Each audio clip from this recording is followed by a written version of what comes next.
Vem aí o projeto Cultura do Meio Ambiente para inspirar nas pessoas ações de sustentabilidade. As artes, a música, a literatura, a dança, tudo isso é cultura. Mas na raiz, a palavra cultura significa ato de cultivar o solo. Essa é a cultura do meio ambiente, um conjunto de ações necessárias para a vida. O coletivo Dedo Verde vem desde 2012 tecendo uma teia com saberes populares e ancestrais, em parceria com diversos atores do território para se tornar a referência em educação ambiental. Com o projeto Cultura do Meio Ambiente não será diferente. Traremos com os parceiros uma diversidade de conhecimentos inspirados na natureza e na tecnologia. Serão 9 oficinas com 9 especialistas. Os processos formativos serão em formato online e aberto para todos, em especial para os professores, em consonância com o currículo da cidade, para que as escolas da periferia se tornem referência em sustentabilidade. Esse é o nosso objetivo, essa é a nossa missão. Projeto Cultura do Meio Ambiente, educar pessoas para preservar o planeta. Salve a todos, estamos chegando aqui na nossa quarta live do Projeto Cultura do Meio Ambiente, do 5º edital da Lei de Fomento à Periferia. Nessa live de hoje vamos falar dos temas sobre horta em pequenos espaços e como que a gente pode ter horta nas nossas escolas. Essa oficina de hoje a gente trouxe aqui o Ananias Barbosa, ele é agricultor, jardineiro, permacultor, ele é responsável pela horta do programa Ângela de Cara Limpa, que fica localizado aqui no Jardim Ângela, então lá tem um espaço grande com 5.000 metros, que ele tem uma cisterna que abastece com a água da chuva para fazer o sistema de irrigação, produz alimentos sem veneno e também comercializa alimentos sem veneno.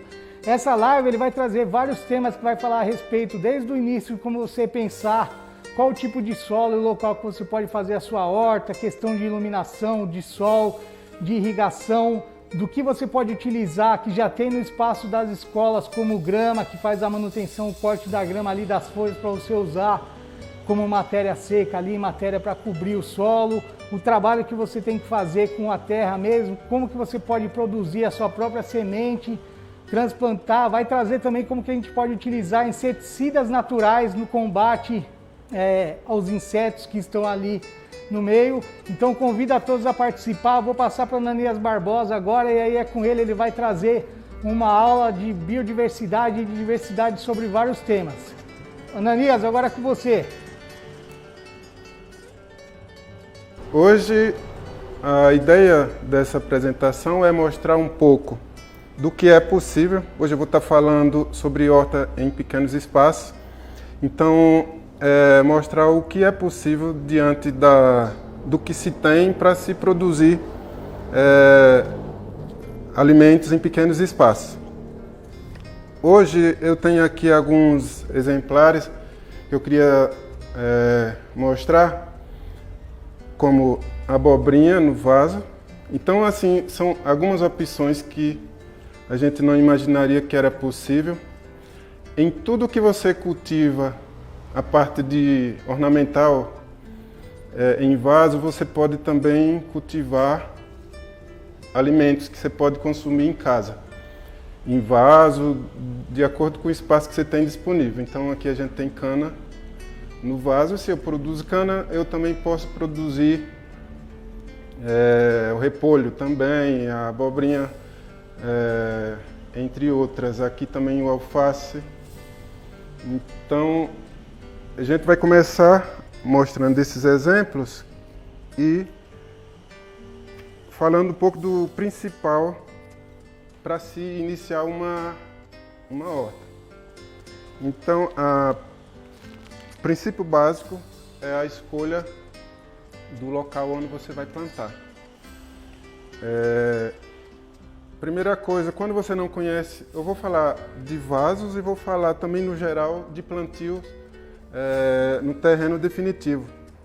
Então eu tenho um terreno disponível, escolho aquele terreno, mas aí eu tenho que buscar informações que podem me ajudar a produzir um alimento limpo naquele espaço. E informações importantes para se obter antes de começar, antes de escolher esse local definitivo, que é o que existiu naquele terreno, e isso você vai conseguir através de conversa com as pessoas no entorno daquela área. Então, por exemplo, uma escola onde tem um terreno lá bonito, aparentemente, mas aí de repente naquela escola foi construída em uma antiga oficina, um desmanche de carro, por exemplo, ou foi terreno que foi colocado em entulho, aterro sanitário, sei lá o quê, algo desse tipo. E essas informações a gente só vai ter conversando com as pessoas no entorno, os moradores locais. Então é importante, na hora de escolher um local onde vai ser plantado, ter informação daquele terreno, daquele espaço. Então conversa com o vizinho mais antigo ali, olha, o que tinha aqui nesse terreno antes de ser a escola, o que tinha aqui antes de ser esse condomínio.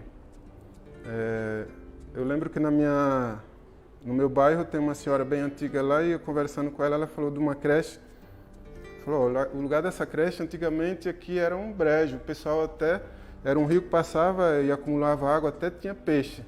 Ou seja, se eu for escolher um local desse para plantar, é uma terra sadia. Então essas informações que você pode conseguir antes de escolher o local de plantio, elas são extremamente importantes. Aí vem a segunda parte. Já escolhi o local limpo. Vamos ver se esse espaço tem luminosidade o suficiente para você cultivar aquele alimento que você pretende. Então, na maioria das hortaliças, ela precisa de sol pleno. No mínimo 3 horas de sol para que você consiga produzir algo. Então, se for um local sombreado, no meio de prédios altos, que ali passa pouca luz durante o dia, ou no meio de árvores, então é um local que, se ela não tiver pelo menos 3 horas de sol, já é difícil de você cultivar alguma coisa ali. Então pode produzir algumas coisas de ornamental, menos a parte de hortaliça, que exige mais do sol, da luz diária, né? Falando nisso, a partir daí tem boa luminosidade, então vamos para a parte da escolha do que você vai plantar.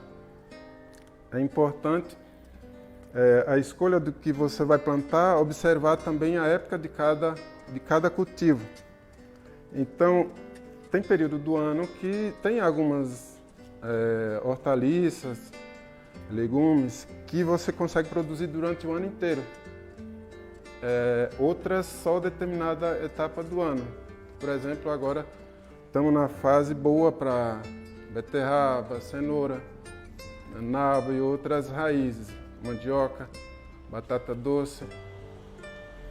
Mas determinado tempo do ano, a gente precisa saber que não adianta insistir, você vai insistir, jogar dinheiro fora com semente, mudas, e ficar frustrado no final por conta da má escolha. Então é importante escolher de acordo com o clima da sua região o tipo de cultura que você vai cultivar. Então, um dos pontos importantes. A partir daí, a gente vem aqui com a parte do preparo desse solo, né? Então a gente já escolheu o local, terra limpa, temos informações que é uma área sadia, um solo sadio. Escolhemos o que vamos plantar, aí agora a hora de preparar esse espaço.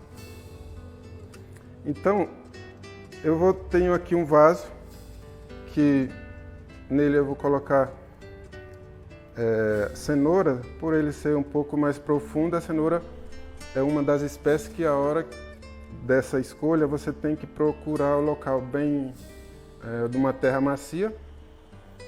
Se for num vaso, tem que ser um vaso que tenha espaço no mínimo aí de 20 a 30 centímetros.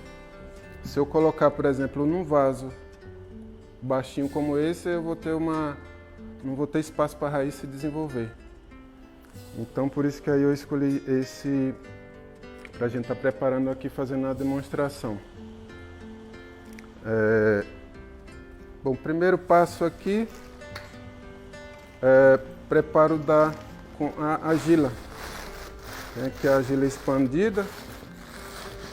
Se você não tiver argila expandida, você pode usar caco de telha, aquelas telhas de barro, tijolo de barro quebrado, porque são materiais natural, menos bloco, essas coisas de cimento, né? Mas às vezes a pessoa pode pensar, eu não tenho a argila expandida. Então usa do que você tem de forma natural ali ao seu alcance. Não, eu vou colocar uma quantidade a mais para ficar visível aqui no vaso transparente, mas não precisa ser tanto a hora que você vai fazer no seu vaso em casa. No caso, em casa você só precisa cobrir o fundo do vaso.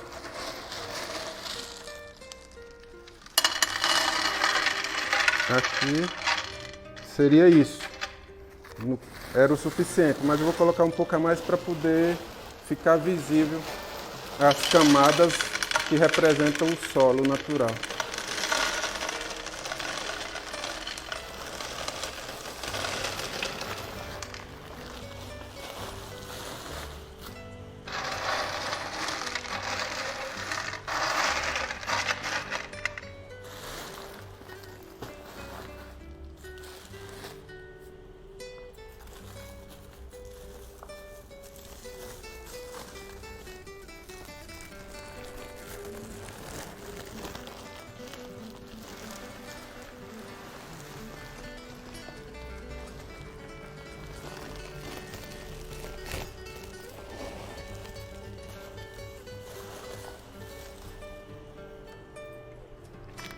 Como ela está um barro, uma terra um pouco argilosa, e eu não sei a forma como ela veio preparada, eu vou acrescentar aqui uma pequena parte de areia. Quando é um solo que você mexeu com ele lá e já viu que ele é soltinho, então você não precisa se preocupar, porque ela é um solo que vai drenar bem. Então aí você não precisa se preocupar com essa mistura da terra. É importante você sentir com a mão a densidade do solo, de acordo com o que você vai plantar. Se é raiz, principalmente, essa terra tem que ser um solo bem permeável, né? Bem solto, né? Digamos assim.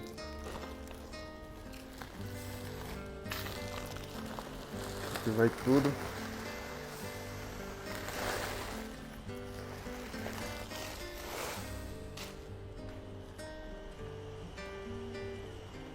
A cenoura, que é o que eu vou plantar aqui, ela é uma das raízes que é de cultivo de plantio definitivo. Isso significa que você planta e já na forma como ela vai ficar até a colheita. Não dá para você plantar e replantar, assim como a gente faz com alface, por exemplo. A raiz da cenoura, ela é um fio de cabelo, então não tem possibilidade da pessoa arrancar ela, e a semente dela é minúscula, então isso engana na hora do plantio, termina você colocando a mais pela distância. Geralmente a gente coloca, vai cair sempre um pouco a mais, e aí depois que brotou, você raleia, ou seja, você tira aquilo que colocou a mais e pode descartar. Mas aí deixa sempre um pé, uma distância ali de 10 centímetros de um pé para o outro.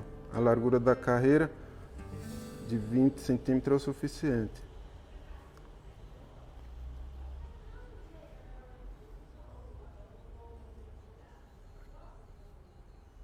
Aqui eu estou colocando, por mais que eu cuide, ela cai 3 sementes, mas não se preocupe, porque como a germinação nunca é 100%, aqui, para fazer a cobertura, eu geralmente uso o esterco de gado, por ele ser macio, e ela já vai sair já dentro do adubo, praticamente, ali já alimentada.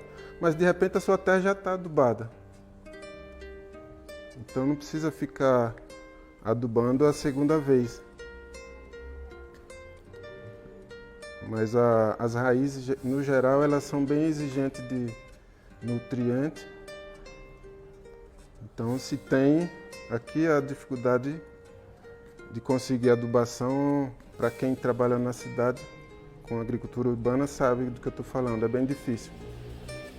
Esse esterco aqui eu pego no município de São Paulo aqui, que anda 40 quilômetros para conseguir. E aí eu finalizo aqui com areia.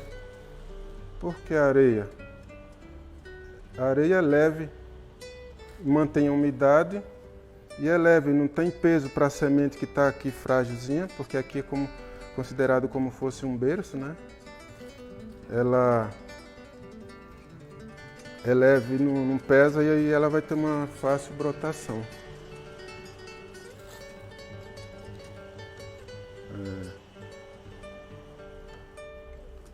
E aqui no final,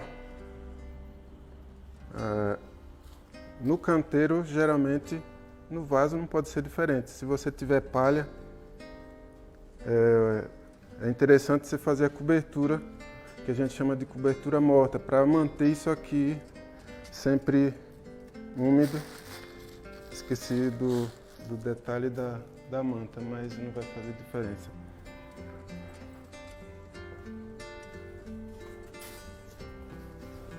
Aqui eu já trouxe pronto, são folhagem triturada, né? Mas se você não tem, pode ser capim, palha de milho.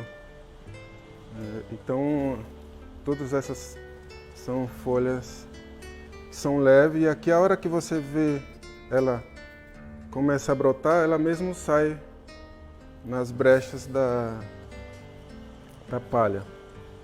No caso do coentro e o alface, quando ela começa a brotar, se for uma palha, tipo palha de bananeira, por exemplo, ela não vai conseguir sobressair. Ou a palha de milho, por exemplo, não triturada.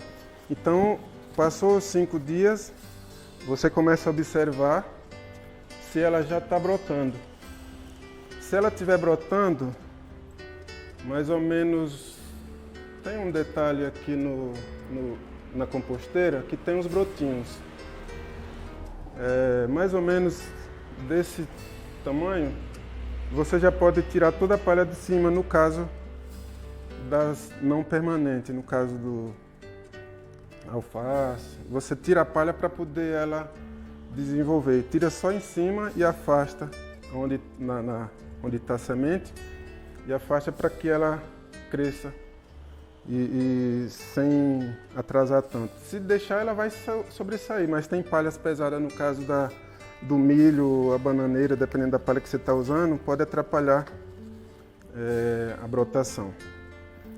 Bom, então esse é um tipo de plantio definitivo, que seria a cenoura. Agora eu vou fazer aqui a sementeira, que eu vou usar esse caixote azul, que é para simbolizar o canteiro na terra. Só que antes, aí eu precisava fazer uma demonstração aqui, que a gente está falando do preparo do espaço. Então, eu preciso fazer o preparo do canteiro na terra e depois a gente volta para fazer a demonstração de como que é a sementeira no espaço que vai ser representada por essa jardineira aqui.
Acabei de fazer aquela demonstração lá do preparo do solo, né, do preparo do canteiro, o afofamento, que isso é importante. Só lembrando que aí a gente vai encontrar diversos tipos de solo para ser trabalhado esse canteiro, dependendo da área onde você vai preparar. Se é uma terra que estava muito tempo parada, de repente uma área que já estava plantado, mas sei lá, com árvore, coisa desse tipo. Então pode ter esse solo de várias formas, bem compacto, né? No canteiro que eu acabei de preparar aí, era um solo bem compacto, né? Deu até para suar. Mais um detalhe que eu queria também mostrar nesse preparo do canteiro, o afofamento, que é a forma ideal antes de plantar, é que uma observação, tinha minhoca no terreno. Então, se você encontra lá alguns micro-organismos, como aquela cobrinha que chamam minhoca-sul branca, muita gente mata quando encontra ela achando que é uma cobra de verdade, e na verdade ela é só ela ajuda na oxigenação do solo. Quando você encontra, pode observar que ela tem duas cabeças, mas não tem dente na boca dela, então ela mora embaixo da terra. Quando você mexe, ela quer sumir na terra, e muitas vezes eu vejo pessoas, quando está mexendo na terra, sem conhecimento, terminar matando. Então, naquele canteiro que eu acabei de preparar, tinha minhoca. Então, isso é um sinal que o solo é bom para o que você vai plantar. Então, essa observação é importante na hora de você preparar um canteiro. Ter esse olhar para o que tem ali, né? Muitas vezes a gente vai encontrar, principalmente nas grandes cidades, aí você vai encontrar muito entulho. Aí é sinal de possível contaminação, dependendo do que você encontra lá. Aqui nessa floreira, eu vou estar simulando o berço onde você prepara as sementeiras, as mudas, onde vai ser, depois de crescida, você vai transplantar para o canteiro definitivo. Então aqui tem a terra, eu tenho duas opções aqui de esterco, posso usar uma das duas. Eu tenho a torta de mamona, que é rico em nitrogênio. Posso usar ela ou posso usar o esterco de gado. Mas você pode usar os dois. A torta de mamona age um pouco mais rápido. O esterco de gado ele demora um pouquinho mais para ser absorvido. Então você pode estar fazendo aqui a mistura. Geralmente eu coloco em média aí de 200 gramas para 1 metro de terra, né? Direto lá na terra, direto no canteiro. Ou eu posso só aplicar ele direto no caso do repolho, o couve. Você vem e acrescenta só ali em volta da raiz também, funciona tranquilo. Mas no caso da abóbora, você pode preparar o berço onde você vai colocar a semente. A abobrinha, no caso, ela vai ser definitiva, né? Então você vai preparar o local da semente. Você pode colocar lá uma porçãozinha lá, com uma colher. Geralmente eu uso uma colher de sopa para cada berço ali da semente. E aqui está o esterco de gado. O esterco eu uso, no caso do alface, por exemplo, eu uso uma porção, uma mão, assim. Faço o buraco lá onde vou colocar a muda, coloco uma porção e aqui coloco a muda. Porque a gente não tem em grande quantidade, em abundância, o esterco, mas se você tem aí em grande quantidade, suficiente para o que você vai fazer, você pode colocar lá, coloca um saco para cada canteiro de 5 metros, já é o suficiente. 5 metros de canteiro de largura, né?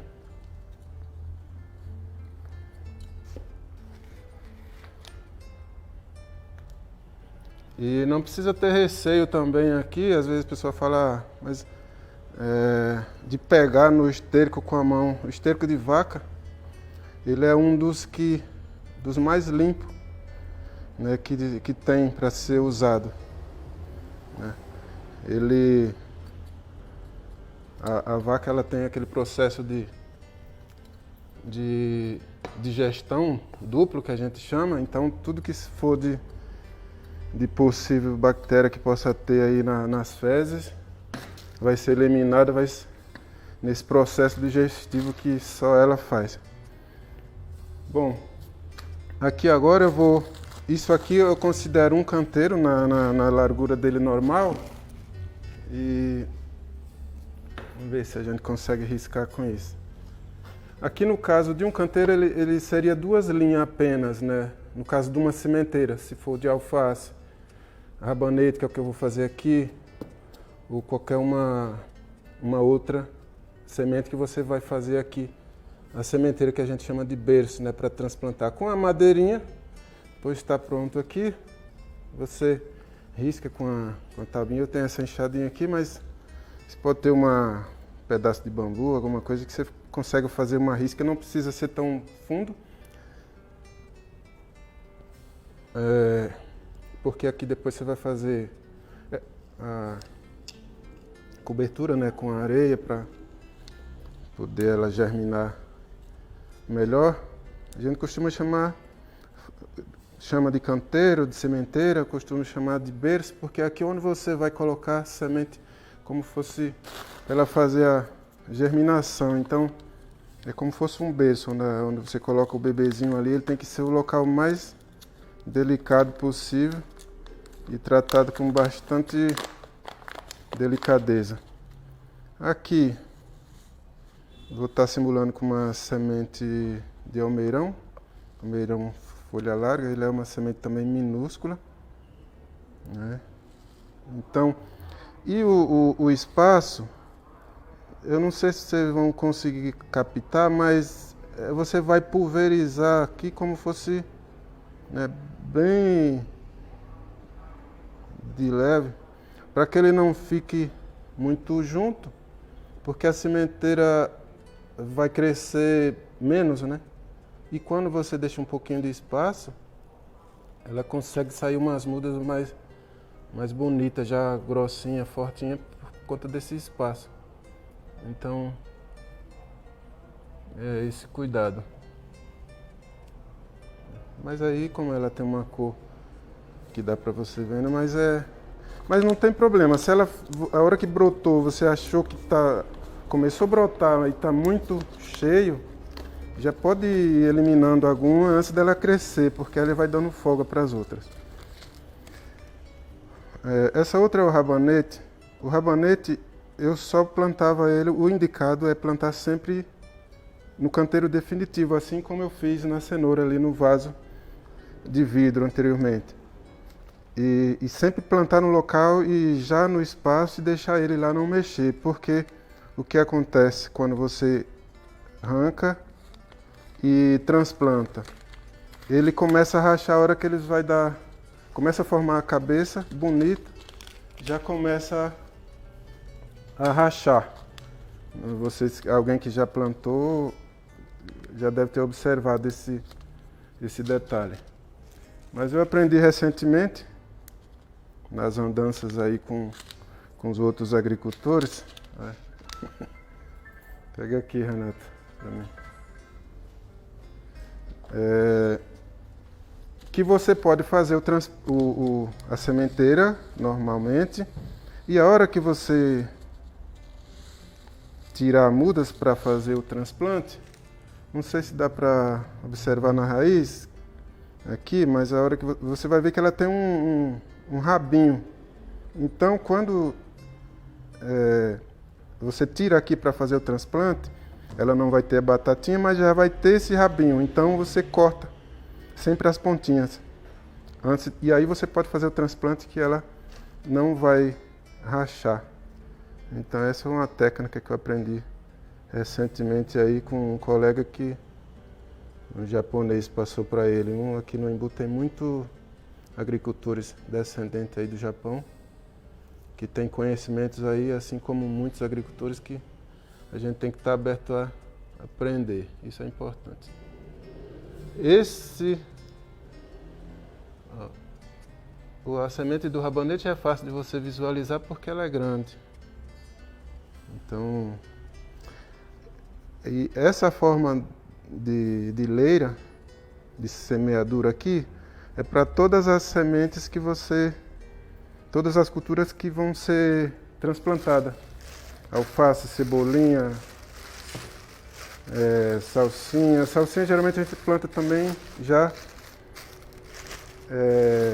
de forma definitiva, mas você pode também plantar e transplantar depois. Porque às vezes você tem na área de plantio definitivo não está pronta,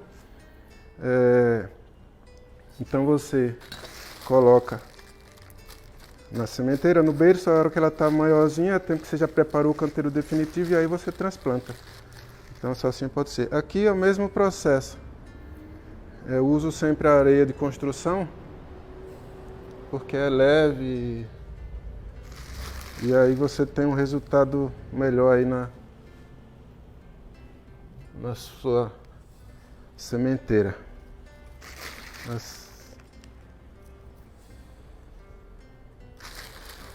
De preferência uma areia limpa, se tiver alguma pedra é bom tirar, porque a hora que cair qualquer peso em cima, imagina essa sementinha minúscula, ela germinando, aquele fiozinho de cabelo tentando sair e levantar um torrão que seja desse tamanho, não vai conseguir. Então, por isso que às vezes a gente fala, muita gente fala que plantou e quase não germinou, e às vezes semente boa não consegue ter um resultado bom por conta disso. Agora aqui, final, aquele mesmo processo.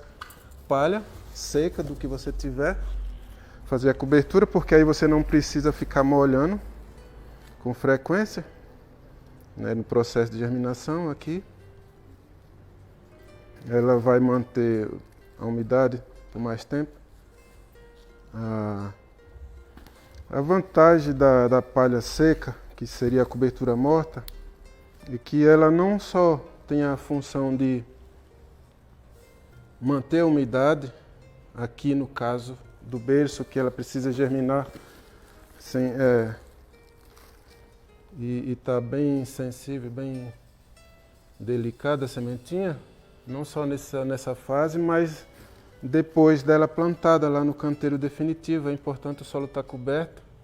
Quem tiver disponível aí a matéria orgânica seca e a cobertura morta, é importante estar coberto, porque principalmente eu estou falando com relação à agricultura urbana, que a gente está no meio da cidade ou em volta da cidade, com a grande quantidade de poluição aí, e o solo coberto ele protege da chuva que vem lá com os resíduos que pode contaminar aí o solo e aí ser absorvido pela planta que está plantada ali. Então é como se você tivesse com uma manta de proteção. Então é importante essa parte da cobertura. E aí, a hora que ela começou a brotar, a cada 5 dias você vem aqui, olha, abriu, puxa a palha, de uma olhada, viu? Tá brotando, ainda não. Já está começando a brotar. Aí você afasta aqui, um para lá, afasta para cá, deixa lá a cobertura só na trilha entre uma leira e a outra.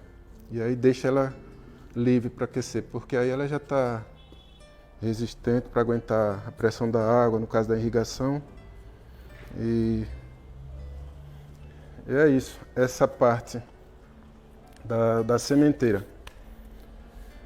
Agora, a parte que é também importante.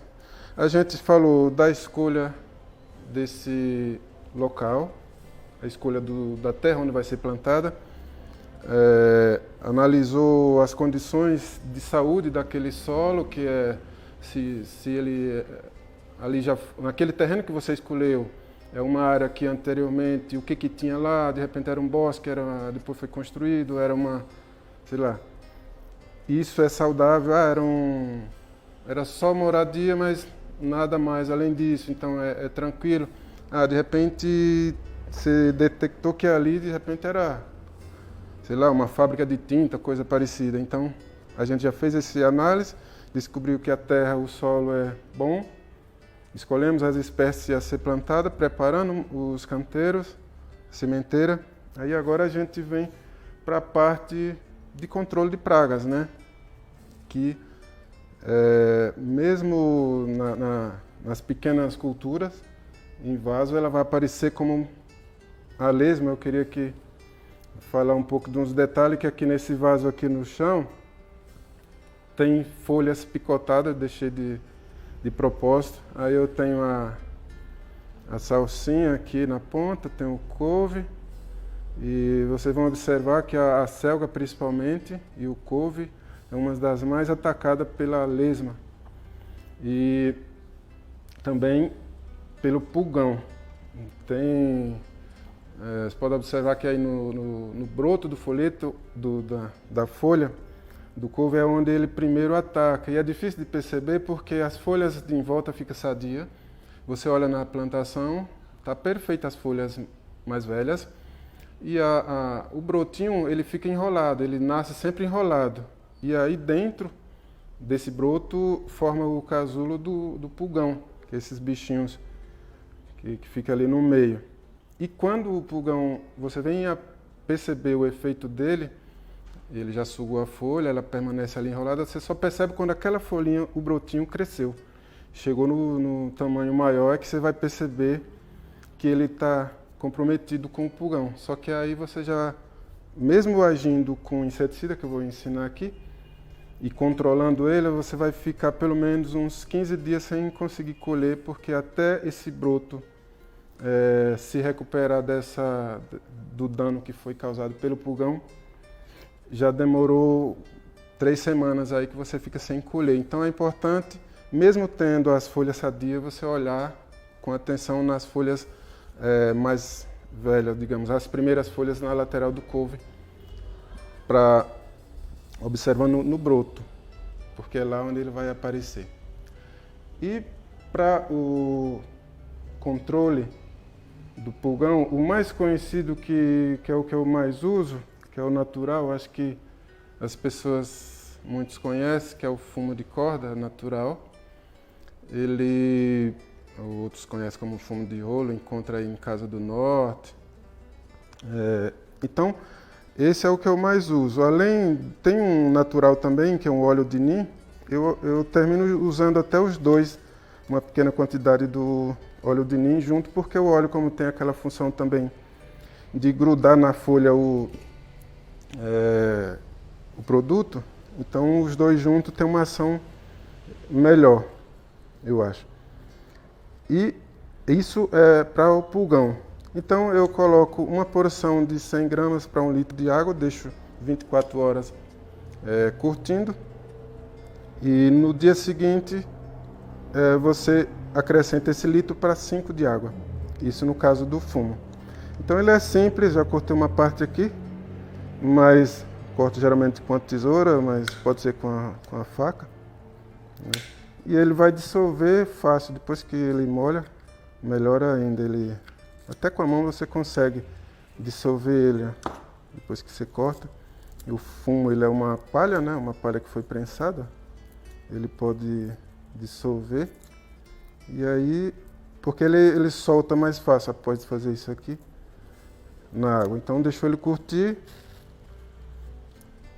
faz esse processo, e aí depois você diluiu aqui 1 litro, 100 gramas para 1 litro, depois acrescenta mais 5. E aí com um borrifadorzinho desse, comum, que é simples, você aplica sempre no broto da planta, que é lá que ele vai estar. Né? O pulgão vai agir primeiro ali. No caso da lesma, que a lesma ela aparece geralmente à noite, e à noite a gente não vê. Ontem à noite eu tirei até foto, estava nesse vaso aí, tinha umas 3 em cima, e cada uma dava o tamanho dessa ferramenta, tão grande. E é à noite que elas aparecem.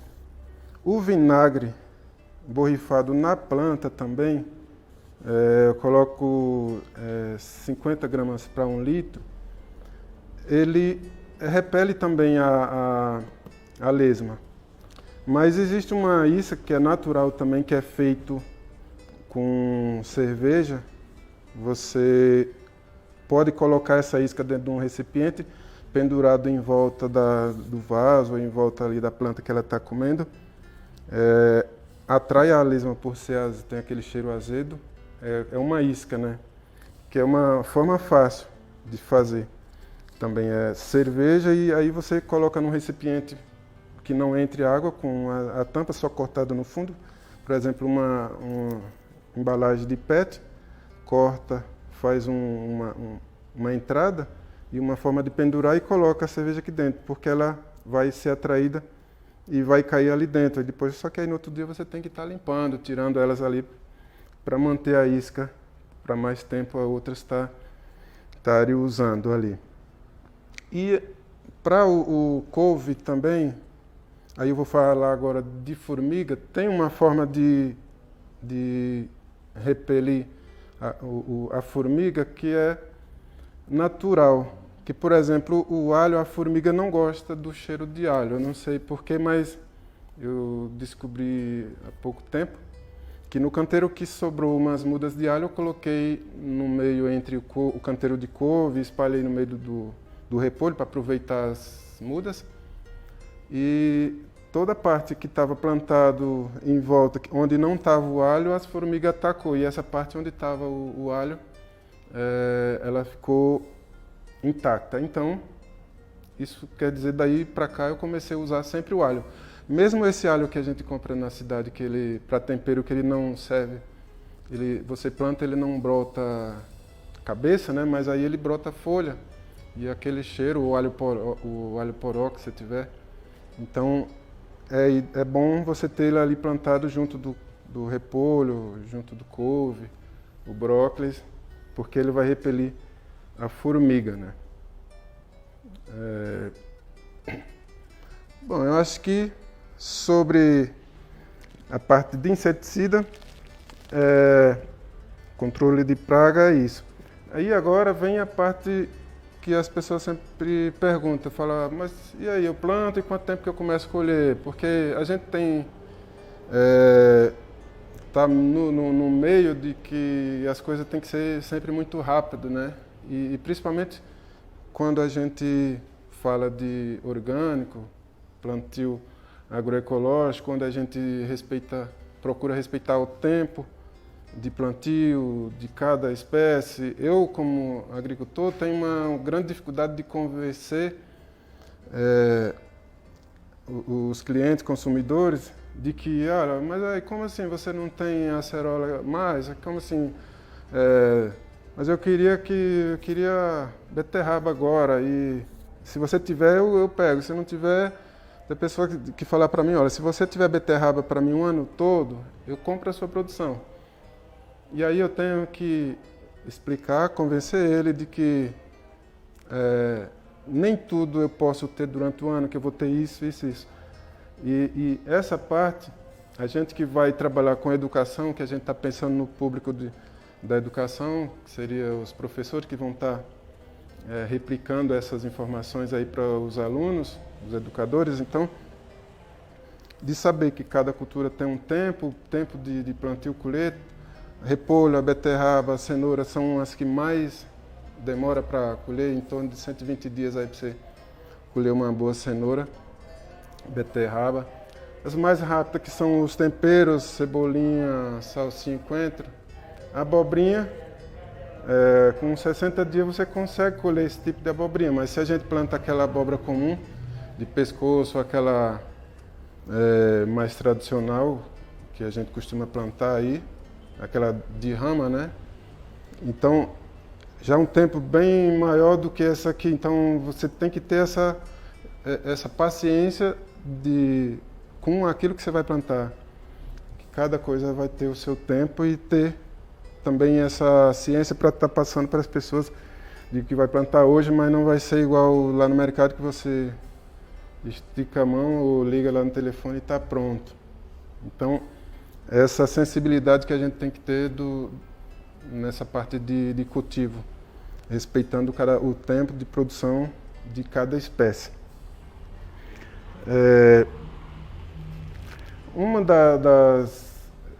eu falei aqui desde o início, falando da questão do solo, da saúde do solo, porque eu acho tão importante, porque a gente, quando pensa em cultivar um alimento, eu falo, eu vou produzir orgânico, a gente está pensando em produzir um alimento nutriente limpo.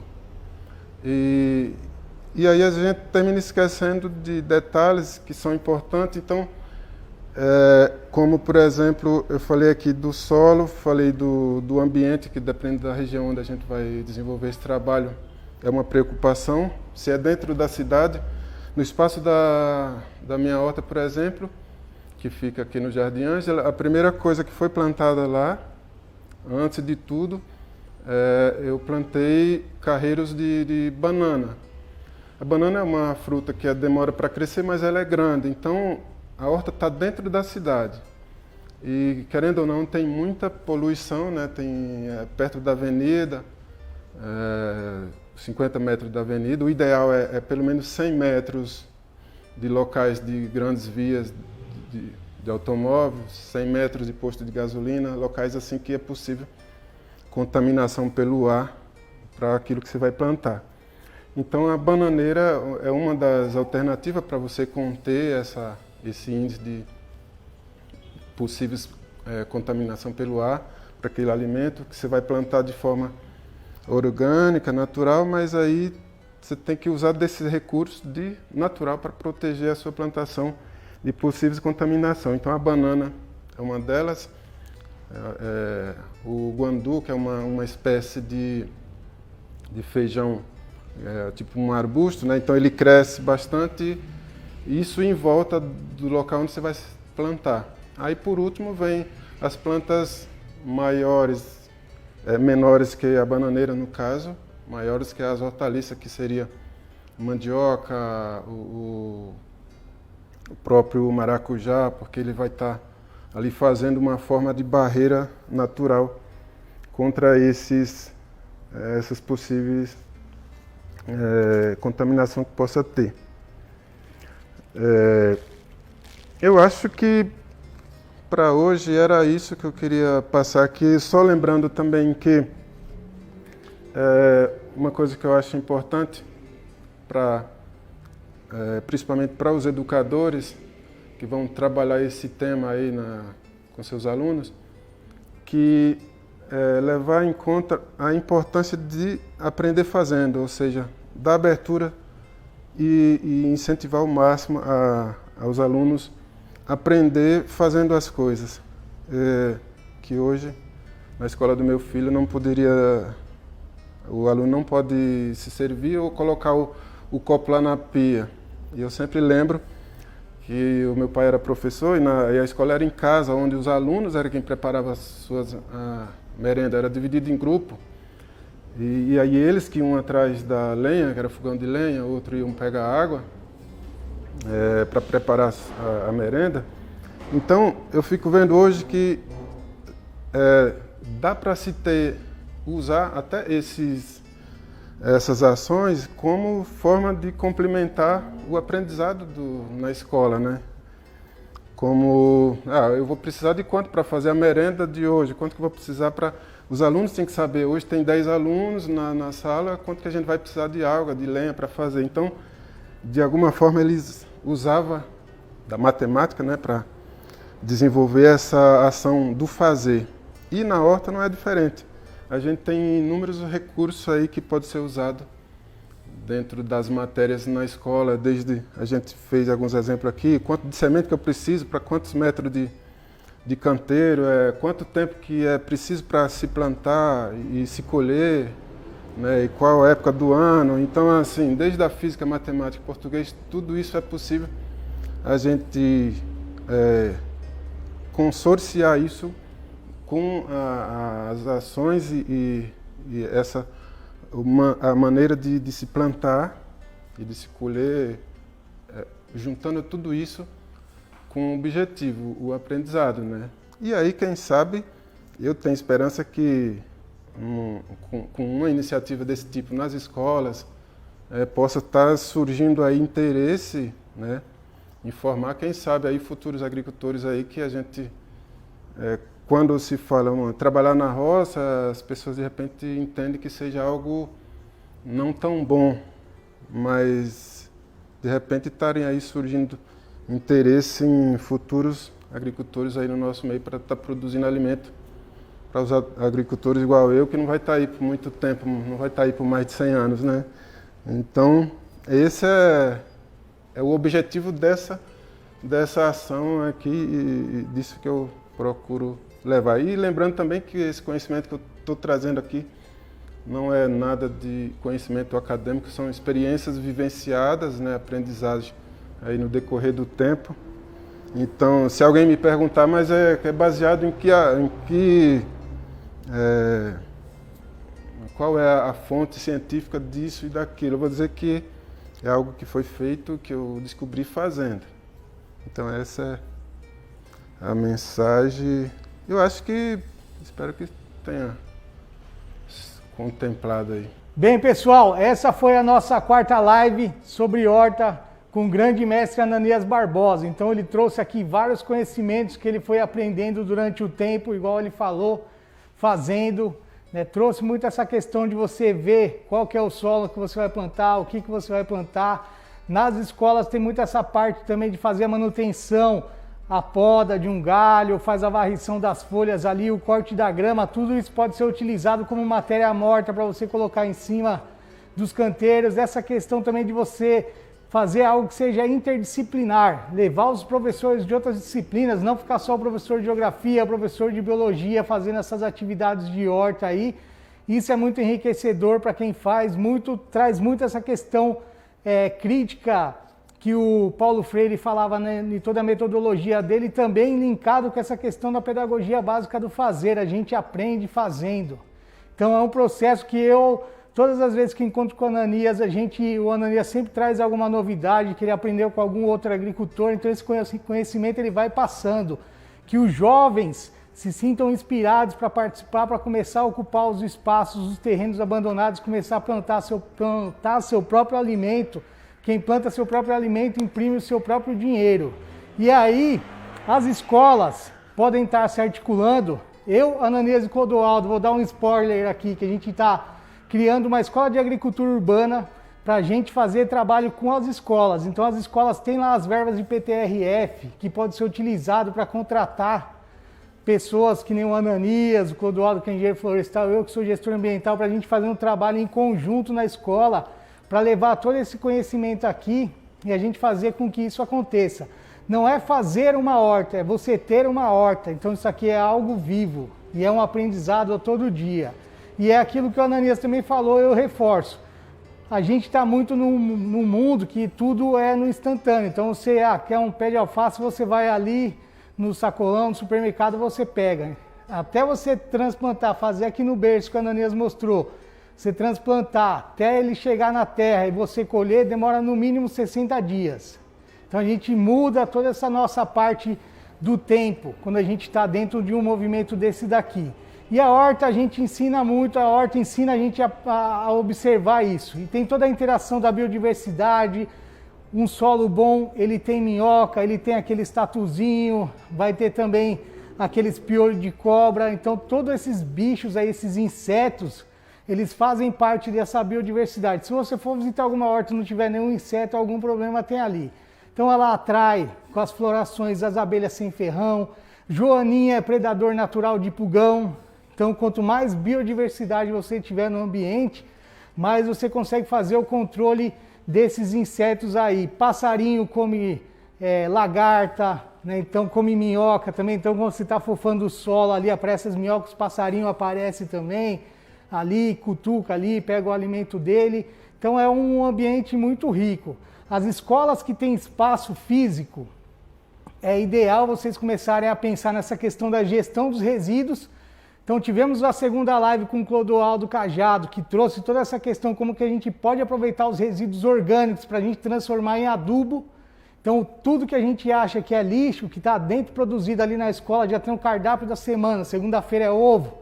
Ou a casca do ovo a gente pode aproveitar, a casca de banana, produzir um adubo bacana, começar a pegar o que tem dentro da escola, as folhas, a grama, aquilo ali, começar a fazer um mutirão chamar as pessoas da comunidade. Com certeza tem várias senhoras que já têm um conhecimento também, que tem as plantinhas na casa dela ali, que pode trazer uma muda, que pode fazer parte. A gente precisa criar territórios educadores, né? Trabalhar essa questão da alimentação com as pessoas, linkar as pessoas, os mais antigos, que têm esse conhecimento ancestral, com os mais jovens. Os mais antigos, eles têm essa paciência, né? As crianças, elas conseguem interagir, conseguem eles fazer essa interconexão. A gente tem que abrir as escolas para as comunidades, a gente tem que fazer esse trabalho. A gente não é um trabalho a mais que o professor vai fazer, mas ele preparar uma aula que ele já vai dar dentro de uma horta que é uma sala de aula. Eu estava conversando com o Clodoaldo dessa questão. A nossa lousa é o canteiro, né? Então a gente tem toda essa diversidade aí, essa oportunidade. Então essa é a nossa live aqui. Sábado agora, no dia 4 de setembro, vai estar passando no canal do Facebook do Dedo Verde. Depois ela vai subir para o canal do YouTube. E aí convido a todos os professores que tiverem alguma dúvida, manda mensagem para a gente aí, a gente encaminha para o Ananias. A gente vai tirar a dúvida de todos vocês aí. Espero todos lá. Agradeço o pessoal da comunicação, o Tchutchuquinho que está aqui, o Dinho que está ali. Projeto Cultura do Meio Ambiente é um projeto aprovado pela Lei de Fomento à Cultura, foi o 5º edital. E é isso daí, um beijo para todos, fiquem bem, obrigado.